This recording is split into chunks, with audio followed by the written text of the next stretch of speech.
Queridos amigos, el día de ayer la ley de imprenta cumplió 100 años. Esto en medio de amenazas y muchos derechos de los periodistas vulnerados.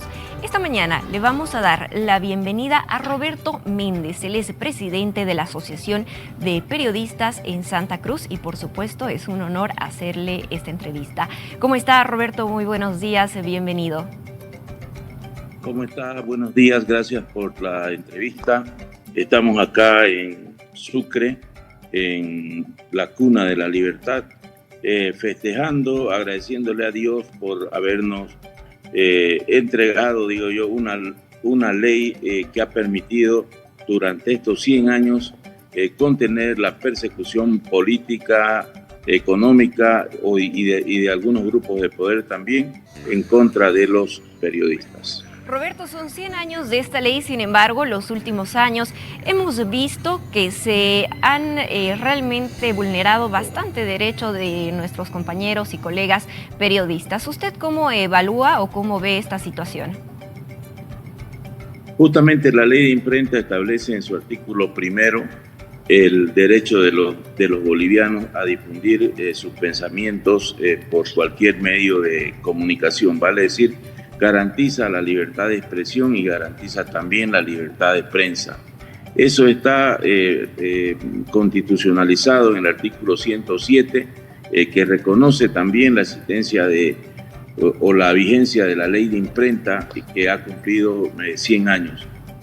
Nosotros durante estos últimos tiempos, cito desde el 28 de octubre del 2021, que fue el caso emblemático que tenemos, que es el de las Londras, pasando por otros dos eventos del paro que tuvimos, en el caso de Santa Cruz, por el censo y también la detención del gobernador Camacho, donde los periodistas fuimos agredidos, alrededor de 50 periodistas agredidos, y que estos casos han quedado en la impunidad, ¿no?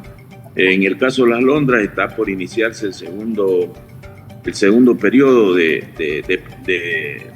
proceso y estamos ahí a la espera de que se haga justicia. Volviendo al tema mismo de la ley de imprenta, sí. Nosotros debemos celebrar el tener esta norma porque nos ha permitido contener, por ejemplo, procesos judiciales o amedrentamientos que han sufrido periodistas, como por ejemplo dos periodistas deportivos, Fernando Number y Jaime Vega, que fueron citados a declarar a raíz de haber publicado denuncias sobre irregularidades en las elecciones de la Federación Boliviana de Fútbol. También tenemos casos de periodistas de Yapacaní, periodistas de Puerto Quijarro, a los que pretendían obligarles a revelar su fuente. Justamente el artículo 8 de la ley de imprenta establece de que el periodista no está obligado a revelar su fuente. Y esto nos da la garantía justamente a los periodistas de recibir cualquier tipo de denuncias y de procesarlas y de no dar a conocer la fuente, ¿no? Entonces son varios aspectos positivos que tiene esta norma.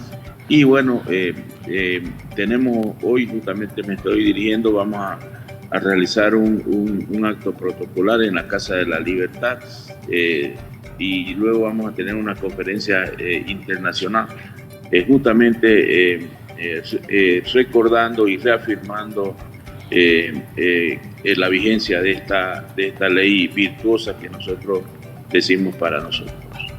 Sí, Roberto, ¿usted cree que se está cumpliendo con la ley y la parte también de que hay libertad de prensa?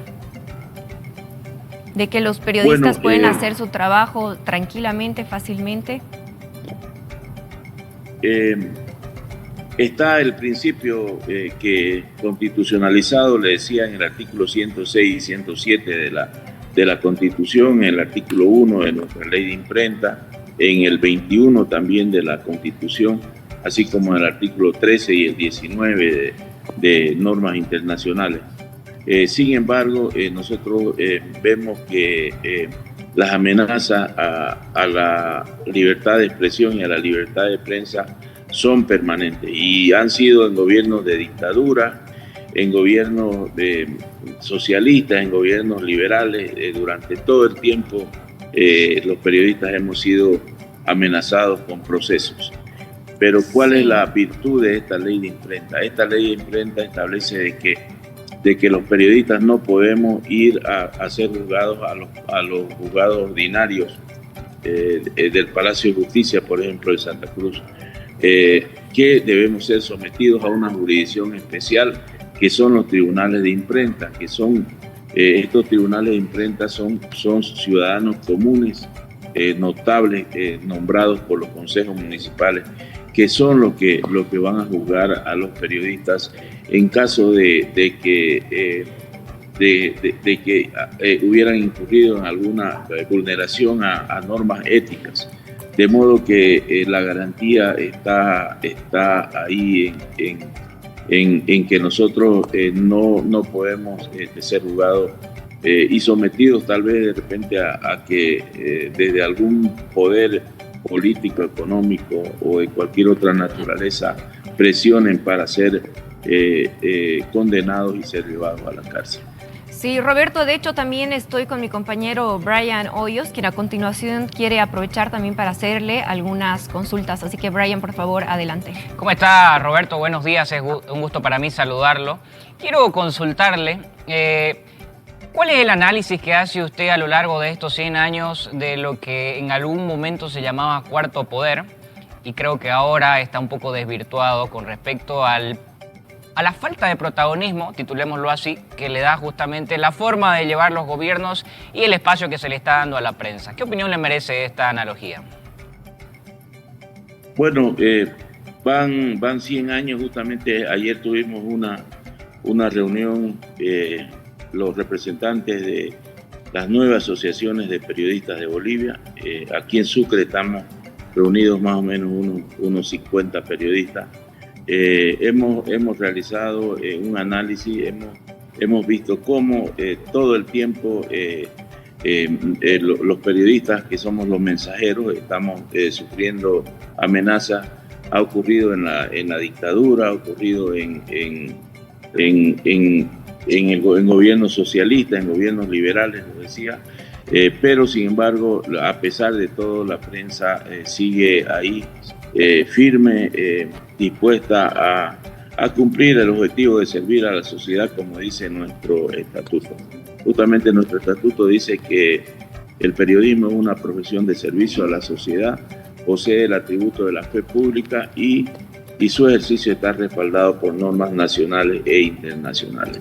Pueden existir vulneraciones, pero la vocación y esa intención de servir a la sociedad, de buscar el bien común, permanece en los periodistas.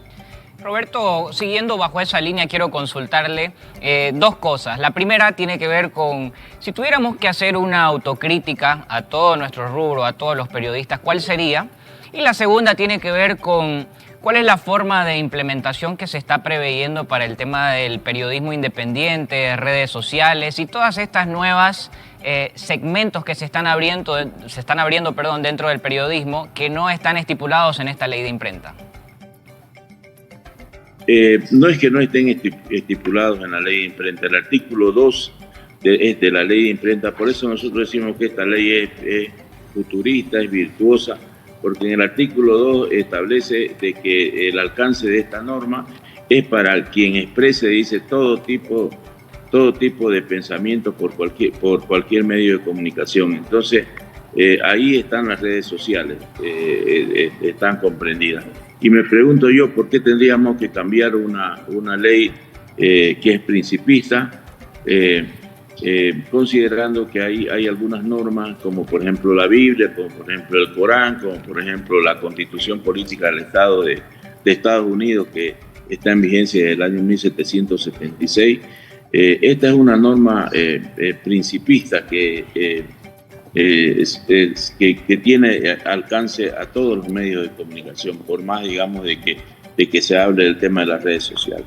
En el tema de la irrupción de las redes sociales, que es lo que nosotros vemos que poco a poco se está perdiendo lo más preciado que tiene el periodismo, que se refiere que está en el mismo concepto. El periodismo es una profesión de servicio a la sociedad y posee el atributo de la fe pública. Cuando hablamos de la fe pública, estamos hablando de la verdad, de la búsqueda de la verdad. Entonces, estamos viviendo, podríamos decir, una lluvia de noticias, de procesamiento de noticias falsas. Fíjense que ha sucedido con el caso del presidente Mujica, expresidente Mujica de Uruguay, que lo han dado por muerto en las redes sociales, cuando en realidad eso es falso. Yo creo que debemos volver a las raíces en el tema de la autocrítica, a respondernos siempre las preguntas qué, quién, cómo, cuándo, dónde, por qué. No importa la plataforma donde nosotros difundamos el periodismo, este periodismo debe buscar la objetividad y perseguir el bien común por siempre. Sí, Roberto, ya finalizando la entrevista y por favor sumamente puntual y lo más breve posible, usted sabe que el tiempo en televisión lastimosamente es bastante corto. ¿Cuál cree que han sido los años o los momentos más vulnerables de la prensa en este último tiempo, por favor, y ya con eso concluimos? Los más vulnerables. Bueno, hemos vivido muchos tiempos difíciles en gobiernos de dictadura, por ejemplo, donde se hacían las cadenas nacionales y donde los militares intervinieron en los medios de comunicación. Sin embargo, durante periodos socialistas, por ejemplo, hemos sido atacados duramente diciéndonos que somos el cartel de la mentira, ¿no? Y atacando a la prensa independiente, ¿no?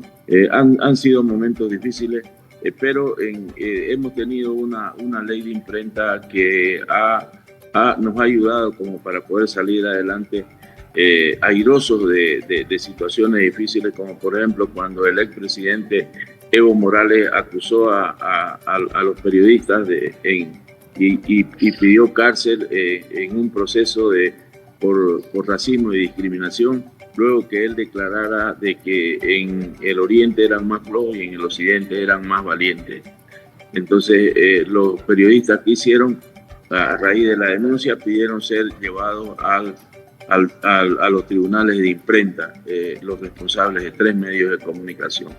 Y así se han repetido varios casos en los que la ley de imprenta ha servido como escudo, como muralla para frenar estas amenazas del poder político contra nosotros. Bueno, vean que estos 100 años es fruto de la lucha de antecesores e incluso una lucha que continúa. Le agradecemos muchísimo a Roberto Méndez, el expresidente de la Asociación de Periodistas de Santa Cruz. Que tenga un excelente día. Muy bien, muchas gracias por la entrevista. Un saludo cordial para toda Bolivia.